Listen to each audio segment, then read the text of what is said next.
Hi, I'm Stacey J. Are you confused when you come over scissors and wonder what scissors you should be using for your job? These things or these things? If you want to know what scissors should do your job or what they're for when you see them in the shops and you're not overwhelmed with what they're there for, stick along, stay tuned and check out what I can show you about scissors. Welcome to Stacey J Studio. Come and hang with me today. Subscribe, like, and share. Let me know you care. Coming with a heart if you can't find the words. Hi, I'm Stacey J and this is my studio, and today I want to talk about cutting it up. Our scissors that we use and what we use, why we use them, how we use them. Well, not so much how at the minute, but definitely what is out there and available and what is the scissor used for, depending on the style of the scissors. So I've got a table full of sharp things. I'll just take you down. There we go. Oops, not even. There we go. So there's a table full of sharp things. They are not all of my scissors, but they are a good lot of my scissors. So I'm going to start with the basic dressmakers or dressmaking shears. Okay, I call them scissors, skizzers, as they're spelt. It's a word that, you know, I always had wrap my head around because, yeah. So the dressmaking scissor is a long bladed scissors. Okay, or shears, I'll call them shears for the day, hopefully. And they are what you use to cut fabric. Birds.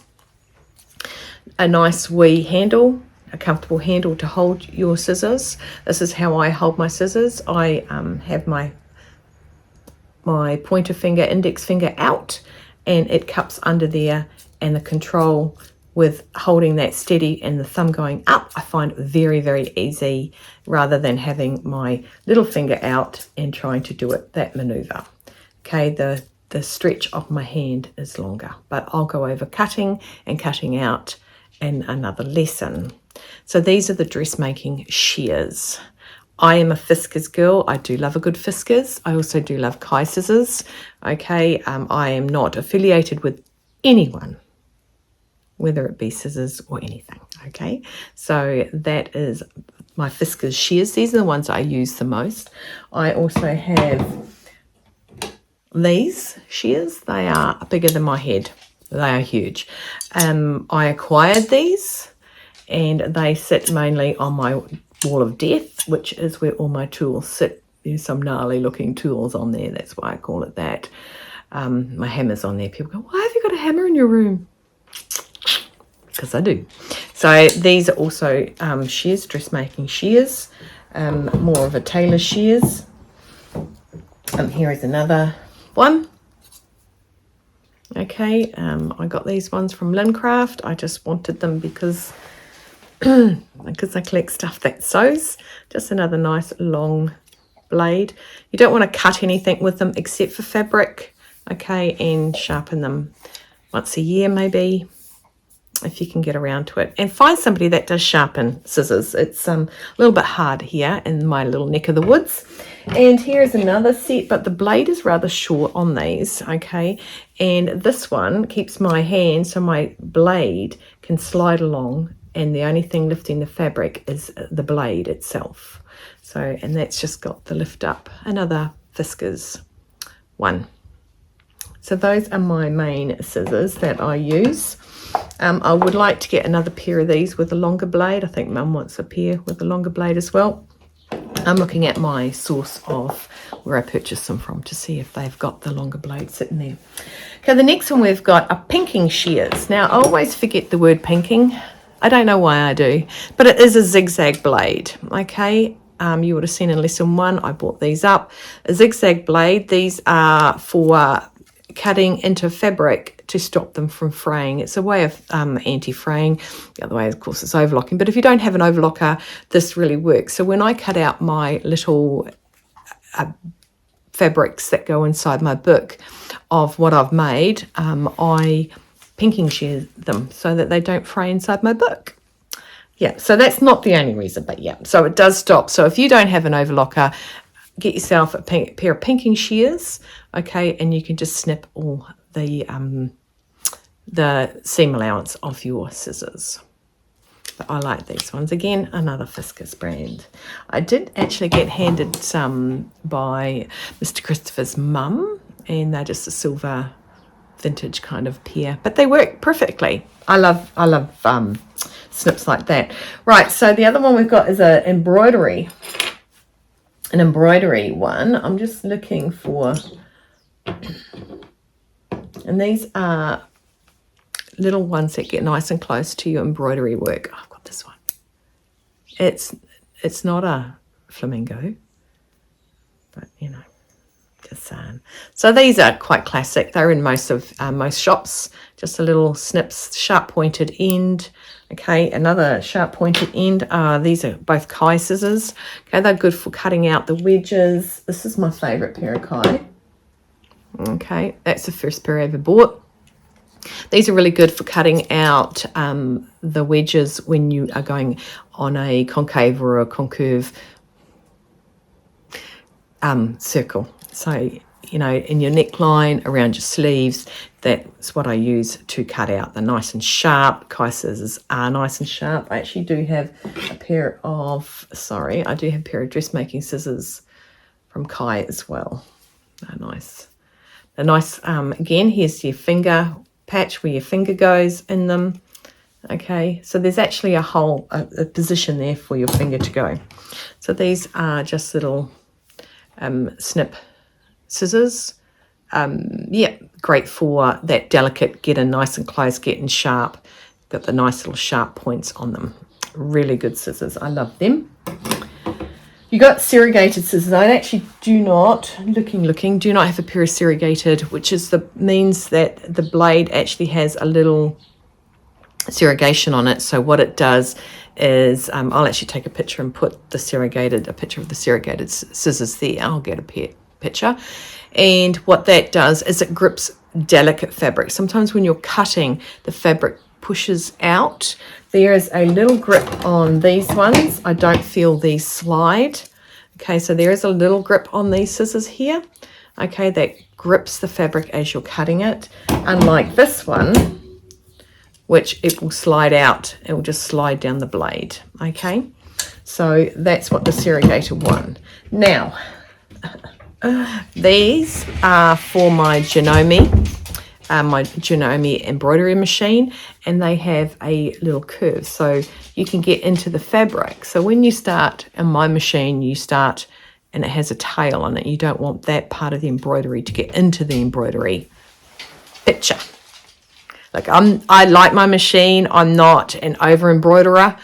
I don't sell that as part of my business, but I have done it for people. So that sits on the fabric flat, so you can get in nice and close to the fabric, and your hand is outside of the zone. You're not trying to get in close with a hand like that. Okay, so you're trying to get in there, you can't get there or get them flat, but these are really good.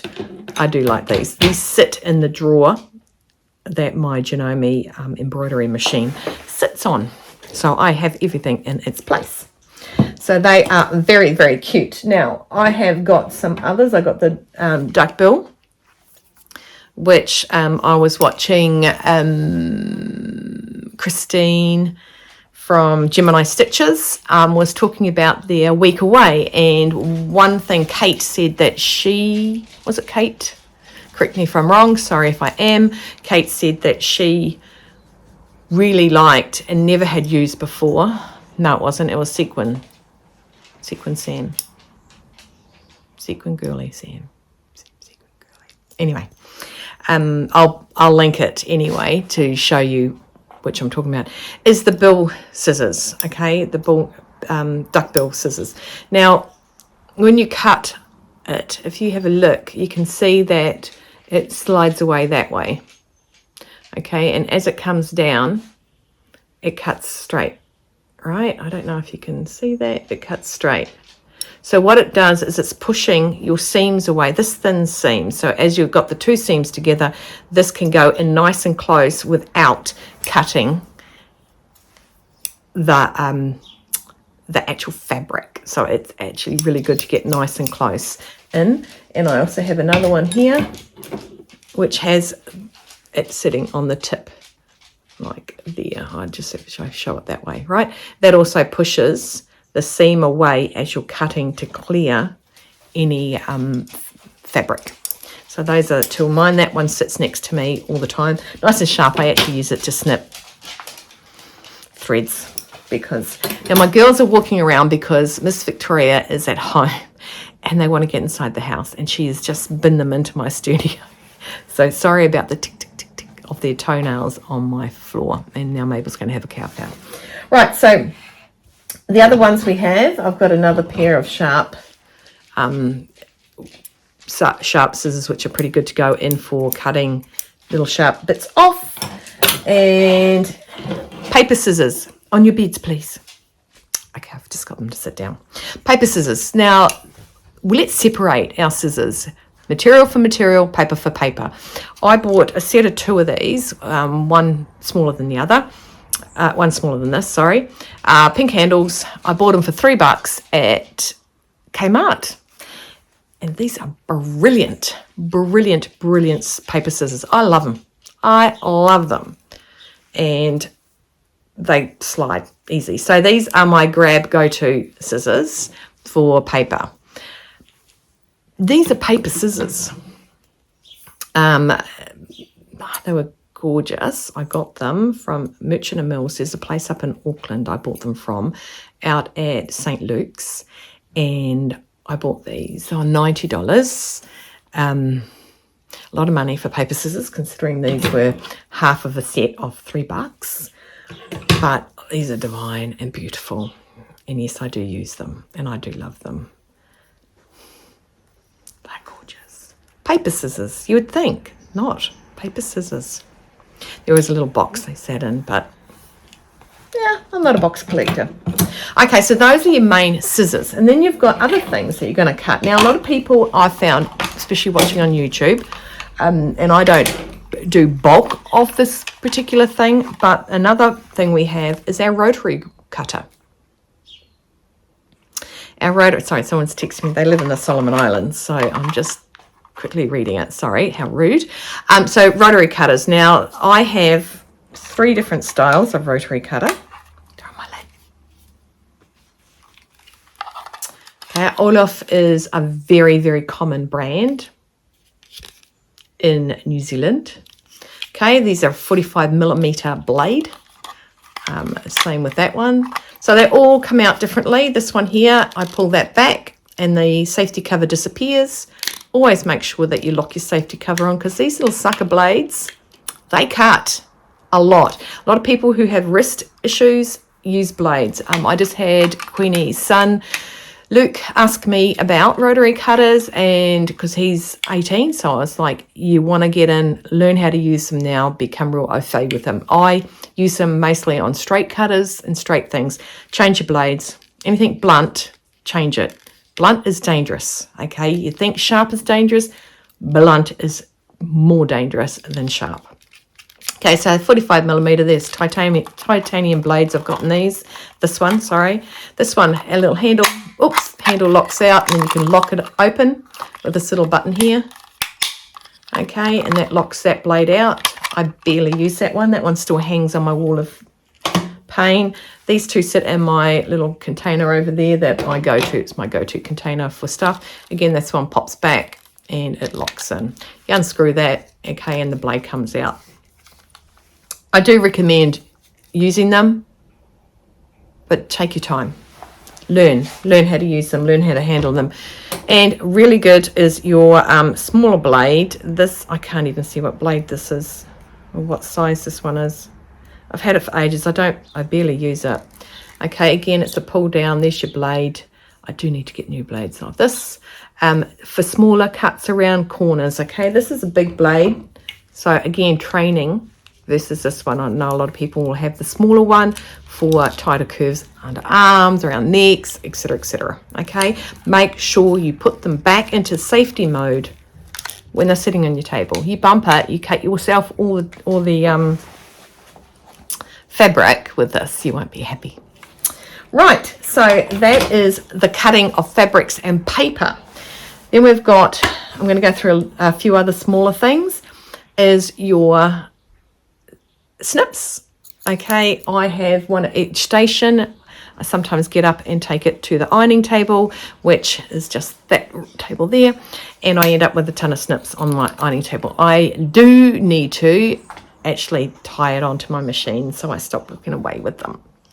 Silly. I don't like the ones with the finger holder. I think I mentioned this on your list of essentials. Don't like the finger holder. I like to be able to pick it up, drop it down, pick it up, drop it down. I think my mum prefers the one with the hole with the finger in it. I don't like it being trapped on my hand.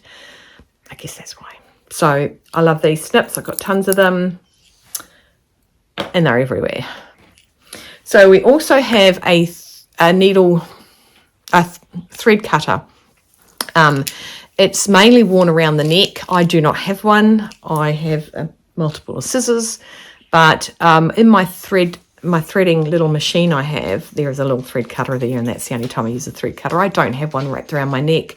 Yeah, I have enough stuff to, sorry, my glasses are filthy, enough stuff to cut my threads off, so I don't have one, okay? But a lot of people do, not me. What else do I have here on my little table? The old thread seam ripper, okay? Make sure they're sharp. Make sure they're sharp. And don't let them cut you in the hand. I've had it land in my hand before. I was at work. I was working when I was on camp. And I used to work on the military camp as a tailoress. And I'm unpicking a seam, and the work dropped. And I went to catch the work and stabbed myself in the hand. That hurt. I had to do a injury report, and then my boss turned around and said, well, why don't you put it down between moving it? You've given me a time frame. I have to do my work. I ain't got time to put stuff down to keep going. So anyway, it was on me.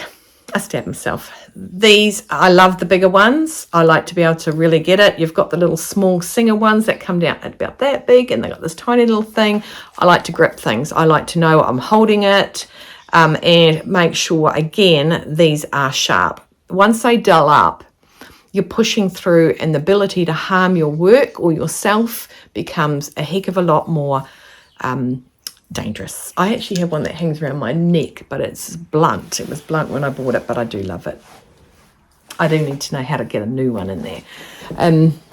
Sorry, I was just getting comfortable. So that is that's clover. I like a clover one. And yeah, a little seam ripper. Okay, so that is that one. We also do have the buttonholer. Okay, this is like a little box that mine go in. I only got them the other day. My little tiny cutting mat. Got it the other day. I have buttonhole cutters. Now, I used to, back in the day, I used to get my seam ripper, put it halfway through a buttonhole, put it at the end of a buttonhole and halfway through and slice it. I've never had the sliced it too far issue go on with me. I'd cry if that happened, because I have an issue enough with making buttonholes. One of the things my mum, many years ago, we both bought the same machine because of this. She wouldn't finish something because she got to the buttonholes and didn't like the buttonholes on her machine. Mum and I are Janome girls. We do like a good Nomi. So we actually went out of our way and we found a guy. This is when we lived up in Auckland. And I can't tell you how long ago that was. I've been down here 15 years. By the by, anyway, we bought one with an automatic buttonholer. And so we now do buttonholes. I'm still pretty fussy on it. Anything bigger than a a shirt. I like to make, well, buttonholes, but anyway. So I stopped using that and I purchased a little wooden one. Wooden handle ones, and it came with a little apple cutting thing. I lent it to somebody and they broke the cutting thing without telling me, which really annoyed me. Be careful what you lend out, just some people don't care.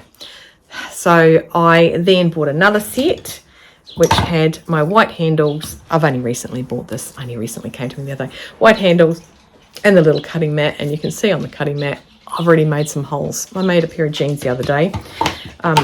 So they got a button fly all the way up. Not happy with the placement of the buttons, but anyway, I followed the recipe and the recipe was a little bit out. What can I say? I'll show you them anyway. Friday sews. So that is another cutting device we have. So lining up your buttonhole with the blade. I've just sat the dogs down. There's birds out there. I know Mabel's going to go ballistic in a second. So this blade, you line it up inside and then I squash it down with my hand onto this cutting mat, and it goes, and usually it's just straight down, so you don't get to have you don't run it through, which can make some people worry that they're going to slice through their buttonhole. This, I think, does need to be sharpened, and I will give that to Mr. Christopher, but here's the other new blade. It's just a little angle. I line it up. I'll put that one down in case I cut myself. I line it up on my finger as I go down to hold it steady. So I just sort of line it up like that. And then and then you feel it go through. It's so satisfying. I'm such a weirdo. It's so satisfying hearing it splice through the fabrics, because it's got, interfacing and however many layers you've got going on. So that is a good session on what cutting tools you might need. So depending on the size of your hand, depends on how big you buy your scissors. Okay, usually your long blades for fabric. You've got your pinking shears to help you without fraying. You've got, and it can be quite decorative, to be honest. If you do something, you can do a pinking shear around and then sew it on a neckline. You've got your nice curved embroidery. Get close to the work, which is good, rather than cutting it and having it flat like in a different way. You've got your duckbill scissors. You've got your paper scissors. And I tell you what, if you go sewing, make sure you put a little tag on what either your fabric scissors or your paper scissors, to make sure that nobody does it. Now, I have a lot of scissors, and Mr. Christopher will come in this room and he'll go, what scissors? And I'll hand him some, like, I've got these little sort of scissors that are, they're okay, but they're not fantastic. There's nothing worse than cutting fabric and it twisting inside the blade because you've not got I want to say good enough, but not good enough, a professional, what it is for. There is a terminology for that, fit for purpose pair of scissors. And don't use paper. Paper is a natural product. The natural product bluntens.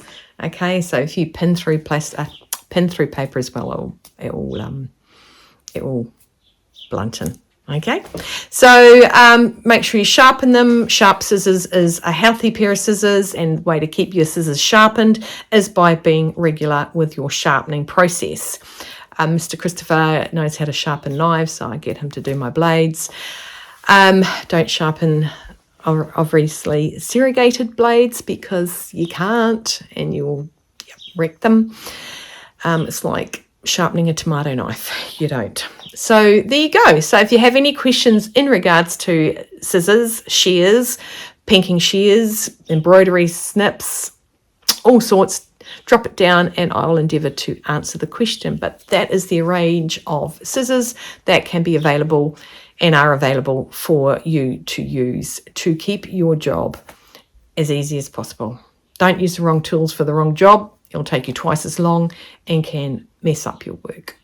Okay, so thank you very much for sitting through this and hearing all about skizzes. And I will see you next time with another little quick lesson on how to start and starting from scratch with sewing. Thanks, guys. I want you to stay well, stay warm, stay dry. Keep cool, keep on sewing, hydrate, have no regrets, and safe face the summer. Thanks, guys. Take care. See you later. Subscribe, like, and share, just to let me know that you care.